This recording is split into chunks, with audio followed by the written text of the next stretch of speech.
On the evening of Thursday, February 20th, 2003, American rock band Great White was set to perform at the Station nightclub in West Warwick, Rhode Island. Little did the platinum-selling group know that this would become their most memorable show to date, but for the worst reason imaginable. Many eager concert-goers never made it out alive on that fateful night. Now, for those who aren't familiar, West Warwick is a working-class former mill town that rarely, and by rarely I mean never, saw its name on major headlines. Yet it was in this unassuming borough that swarms of locals crowded into the Station nightclub, hoping to jam out to some 80s hits. However, not everyone was thrilled about the abundance of nightlife, namely a man named Barry Warner. You see, his house sat directly behind the station, and he wasn't shy about filing noise complaints against the nightclub. So when the Durdarians took over, they decided to take matters into their own hands by paying Warner a visit at his home. They promised to control the commotion by installing soundproof material, and coincidentally, Warner worked for a company that sold polyurethane foam. So they sweetened the deal by purchasing their insulation through him and promptly put it up all over the interior of the building. But as you'll soon see, that choice would forever haunt the Durdarian brothers. Now, where were we? Yes, it was your typical New England winter night outside, with freezing temperatures and snowbanks lining the icy roads. But inside the packed nightclub, 462 enthusiastic patrons pushed ahead to get a glimpse of the stage and order drinks at the bar. In a radio interview from earlier that day, Jack Russell of Great White had said it was going to be a killer show. But of course, those words would take on a much more ominous meaning once the night was over. Shortly after 11 o'clock and just seconds into the Great White's opening song, Desert Moon, the band's tour manager, Daniel Bakley, set off 4 large fireworks called pyrotechnic gerbs. As a result, white sparks began flying through the air, at first adding to the crowd's excitement. But that quickly changed to chaos and confusion as the walls on either side of the stage went up in flames. Within a matter of seconds, the fire had spread along the foam insulation, completely engulfing the interior of the building. At this point, the fire alarms had been activated, and just 20 seconds after the pyrotechnics ended, the band and entourage members fled for the west exit by the stage. Despite 4 possible exit routes, most spectators scrambled to find the familiar door at the front of the nightclub, which caused many deaths and injuries as people were brutally crushed in the narrow hallway. Several survivors later testified that a bouncer at the station prevented people from escaping via the stage exit, stating that the door was for the band only. 1 minute and 50 seconds after the pyrotechnics began, video footage captured a pile of human bodies trapped in the front doorway, arms desperately extending out for help. Those still inside became trapped in a sweltering, thick black smoke that made getting out impossible. Now, while it's hard to pinpoint one single thing that made this fire so devastating, there were a few key factors at work that night, including the stifling bottleneck we just discussed. Moreover, the club owners advertised a capacity of 550, but the local fire marshal had only granted them a license to hold 404 people, not 462.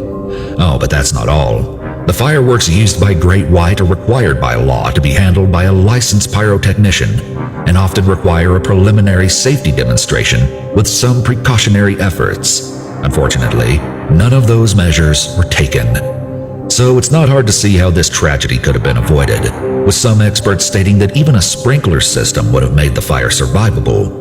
All in all, a total of 132 people managed to escape the inferno unharmed that night, but the remaining 330 people in attendance weren't so lucky. The intense heat, toxic smoke, and the rush toward the exit claimed 100 innocent lives and gravely injured another 230. Great White's lead guitarist Ty Longley and the show's MC, WHJY DJ Mike the Dr. Gonsalves, were among those claimed by the blaze. However, many reports indicate that both men made it out of the building before re-entering in an attempt to salvage equipment. Not to mention, many of those who made it out alive suffered severe post-traumatic stress disorder in the wake of this catastrophic event. The Station nightclub fire is remembered in U.S. history as the 4th deadliest at a nightclub, and the second deadliest in New England. 9 months after the fatal event, and following an extensive investigation, criminal charges were filed against Daniel Bakley and the Derderian brothers. All 3 men were charged with 200 counts of involuntary manslaughter, and all eventually took plea deals. Bakley and one of the owners went to prison, but both have since been released. The site of the deadly fire has now become a permanent monument, dubbed the Station Fire Memorial Park, where the public can come to mourn and remember those lost in the disaster. Our next photo might look like the perfect all-American family, but the horrible truth will shock you. Behind the seemingly innocent smile in this family portrait lies a ruthless killer just waiting for his next victim. Starting from the beginning, John Edward Robinson was born on December 27, 1943, in Cicero, Illinois, as the second of 5 children to an alcoholic father and a strict disciplinarian mother. In 1957, he was enrolled at Quigley Preparatory Seminary in Chicago. However, he dropped out after only 1 year due to disciplinary issues, something that would continue to be problematic into his adult years. In 1961, Robinson enrolled at Morton Junior College in his hometown with hopes of becoming a medical radiographer, but dropped out after 2 years. The following year, he moved to Kansas City, married a woman named Nancy Jo Lynch, and by 1971, the couple had 4 children together. Despite never graduating from college, Robinson used forged credentials to land several hospital jobs, one of which he was arrested for embezzling $33,000 from the practice. He was sentenced to 3 years probation, quite the slap on the wrist if you ask me, and to absolutely no one's surprise, he continued along the path of crime. All the while, he hid his dark side behind a wholesome persona, serving as the community scoutmaster, baseball coach, and Sunday school teacher. Anyways, throughout the 1970s, Robinson was arrested on several occasions for embezzlement and check forgery, but he managed to avoid jail time with the exception of one 60-day sentence. Additionally, Robinson had begun demonstrating an affinity for extreme fetishes. As a result, cracks were forming in his marriage to Nancy Jo, but she was determined to make it work for their children. Yet in the early 1980s, Robinson's behavior took a turn. In 1984, after establishing a bogus hydroponics business and 2 fraudulent shell companies, Robinson hired a 19-year-old writer and figure skater named Paula Godfrey to work for him as a sales representative. The young woman informed her loved ones that she was flying to San Antonio for training.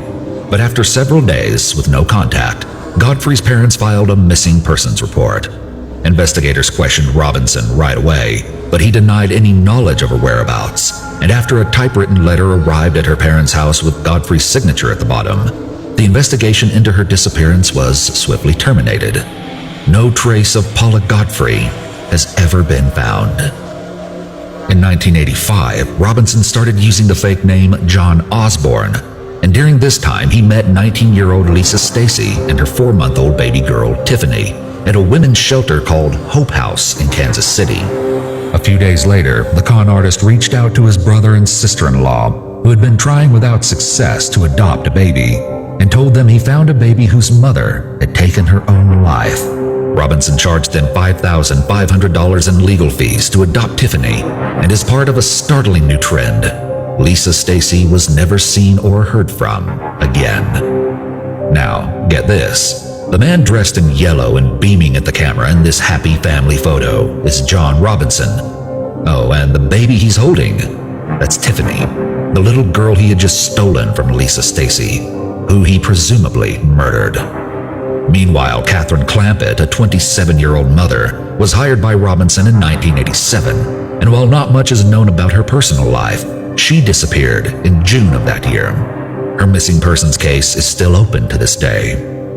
At long last, Robinson found himself incarcerated from 1987 to 1991 in Kansas on multiple fraud convictions, and from 1991 to 1993 in Missouri for an additional fraud conviction and several parole violations. However, during this time at the Western Missouri Correctional Facility, he met Beverly Bonner, the prison librarian, who dropped everything to move to Kansas with Robinson following his release. However, Robinson quickly orchestrated a plan to have her alimony checks forwarded to his post office box. and Bonner's family never heard from her again. Often referred to as the internet's first serial killer, Robinson took to social networking sites in the mid-90s under the screen name Slave Master and portrayed himself as a wealthy businessman and philanthropist searching for a submissive partner. That's how he met Sheila Faith and her 15-year-old daughter, Debbie, who suffered from spina bifida. The close-knit mother and daughter moved from California to Kansas City after Robinson offered to pay for Debbie's medical expenses. And yes, you guessed it, they were never seen alive again. In 1999, Robinson hired Izabela Lewiska, a young Polish immigrant and spectacular artist, as his personal slave. But like the others, she vanished without a trace shortly after. Around this same time, a licensed nurse named Suzette Troughton relocated from Michigan in response to the sick predator's online requests. But she went missing in no time flat. Growing increasingly careless with his crimes, the cold-blooded killer was arrested in 2000 for theft and battery. But authorities knew there was far more to the story after searching his farm near Lacine, Kansas. A task force recovered 2 decaying bodies on his property, identified as Izabela Lewiska and Suzette Troughton, stored in 85-pound chemical drums. 3 more bodies were discovered when searching a storage facility where Robinson rented 2 garages. They were later identified as Beverly Bonner, Sheila Faith, and her daughter Debbie. All of the women were reportedly killed in the same way, blunt force trauma to the head. In 2002, the longest criminal trial in Kansas history commenced as Robinson faced charges for the murders of Troughton, Lewiska, and Stacy. A jury found him guilty of the 3 murders in Kansas, and he was sentenced to death. Robinson also pleaded guilty in Missouri to the murders of 5 additional women, which landed him 5 life sentences without the possibility of parole. However, both Kansas and Missouri police fear that there are countless undiscovered victims of this crazed madman. Still, as of 2021, he remains on death row at the El Dorado Correctional Facility in Kansas. John Edward Robinson might have succeeded in fooling those around him into thinking he was nothing more than a charming, church-going family man. But after several long decades, justice was finally served when he was exposed as the sadomasochistic murderer he's always been. Baby Tiffany is now all grown up and a proud mother of boys. And as for the women who didn't survive their encounter with Robinson, their memories will live on forever in the hearts of those who loved them. Let's move on to yet another family photo with a backstory so shocking, it's sure to keep you awake at night.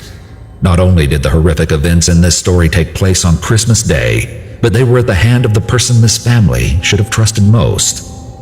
As seen in this old portrait, the Lawson family consisted of Charles Davis Charlie Lawson, his wife Fanny, and their 7 children, Marie, Arthur, Carrie, Maybelle, James, Raymond, and Mary Lou, ranging in age from 17 to 4 months. They also had an 8th child named William, born in 1914, just after Arthur. But sadly, he died of pneumonia in 1920 at age 6. The family worked for years as tenant tobacco farmers, eventually earning enough money to buy their own farm in 1927 on Brook Cove Road in Germantown, North Carolina. By all accounts, the Lawsons were a typical working-class family, but that pleasant notion would soon change drastically.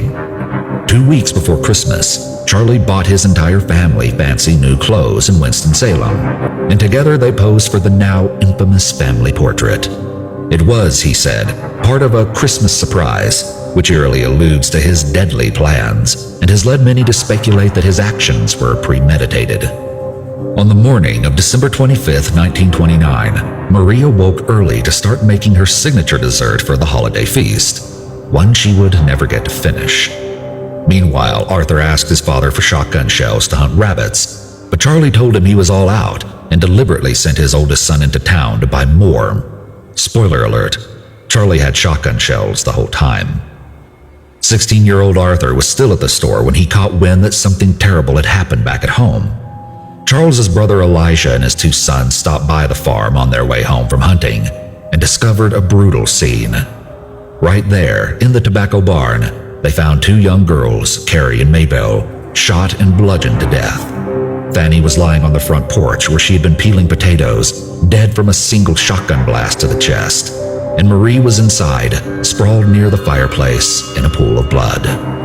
Horrifically, the two smallest boys, James and Raymond, attempted to hide, but were beaten to death, along with their baby sister, Mary Lou. All of the bodies were then purposefully positioned with their arms crossed and rocks under their heads. Police and nosy locals alike descended on the scene, and everyone began searching for the missing patriarch. However, several hours later, a single shot rang through the crisp, cold air, signaling someone had taken their own life. The family's two beagles sprang into action without hesitation, leading Arthur and police directly to his body in the nearby woods. Footprints in the snow surrounding a tree close to his body indicated that Charlie had spent hours pacing in a circle before turning the gun on himself. Additionally, police uncovered some bizarre letters to his parents, and some sources say there was also a crumpled bit of paper which read the words, "Blame nobody but I." Several theories exist on the motive behind the massacre, including a traumatic head injury Charlie sustained just months before the event, and claims of abuse within the family. However, an autopsy and analysis of his brain at Johns Hopkins Hospital found no abnormalities at all. Moreover, while the rumors of possible inappropriate relations between Charlie and Marie are prevalent, it's pretty hard to confirm anything without hearing from those involved. Another popular theory is that Charlie had witnessed an organized crime, and as a result, he and his family were murdered to keep them quiet. Not so sure about that last one. As it stands, the world will probably never know what really happened on that not-so-jolly Christmas Day in 1929. However, we do know that shortly after the murders, Charlie's brother, Marion Lawson, opened the old farmhouse on Brook Cove Road as a public tourist attraction. The whole Lawson family was buried in a single plot, with more than 1,500 curiosity seekers in attendance at their funeral. Tragically, the sole survivor of the familicide, Arthur, was killed in his early 30s in a freak truck accident, leaving behind a wife and 4 children. Over time, the spooky farmhouse was demolished, and people started to forget about the tragedy. Still, countless reports of strange phenomena in the Germantown area, including premonitions, curses, and ghosts, persist today and are widely attributed to the demonic actions of Charlie Lawson. Alright, let's move on. Joachim George Kroll, born in 1933, was the youngest of 8 children to a miner and housewife in Zabs, Poland. When Kroll was just a few years old, his father was forced to join the military, and during World War II he was captured and became a prisoner of war in Russia. As a result, his mother and siblings moved to a rundown house in North Rhine-Westphalia, West Germany, never to know the true fate of their beloved patriarch. Now, we don't know a ton about his childhood, but several sources described Kroll as a frail and introverted boy with low intelligence who wet the bed beyond a normal age. He was also extremely dependent on and attached to his mother, who he lived with until she passed away in 1955. Kroll was 22 years old at the time, and by all accounts he simply lost control following her death. Of course, it's hard to pinpoint just one factor in determining what caused him to snap, but there's no denying that several of his early life experiences could have significantly contributed to the development of various psychiatric disorders. In February 1955, Kroll met Irmgard Strell, a 19-year-old runaway who he viciously assaulted, strangled, and stabbed 4 times in the neck. Her disemboweled body was found 5 days later in a barn in Ludenhausen.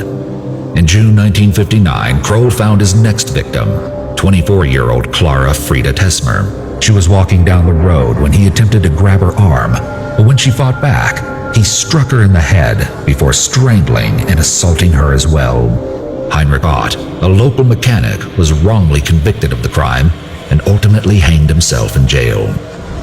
The very next month, this bloodthirsty beast took yet another life when he encountered Manuela Knott in the city park of Essen. After strangling her to death, Kroll assaulted her body and carved slices of flesh from her buttocks and thighs. At this time, Kroll took a break from his killing spree to get an apartment and work as a restroom attendant. His neighbors and the local children had nothing but good things to say about the seemingly harmless man. But in April of 1962, he picked up right where he had left off. Kroll strangled 13-year-old Petra Geis with her own scarf before assaulting and partially butchering her body. A few months later, 12-year-old Monica Tafel was on her way to school when she suffered a similar fate at the hands of Joachim Kroll. The cruel predator killed her the same way he had the others. A man named Walter Quicker was wrongfully arrested for the crime, and while he was later released, he was driven to suicide by suspecting neighbors. Another murder of an adolescent girl named Barbara Bruder took place in 1962, although her body has never been found. And in 1965, Kroll claimed his first male victim, 25-year-old Hermann Schmitz. In September 1966, Ursula Rohling was strangled in Forsterbusch Park, and her boyfriend, Adolf Schickel, took his life after being falsely accused of the savage attack.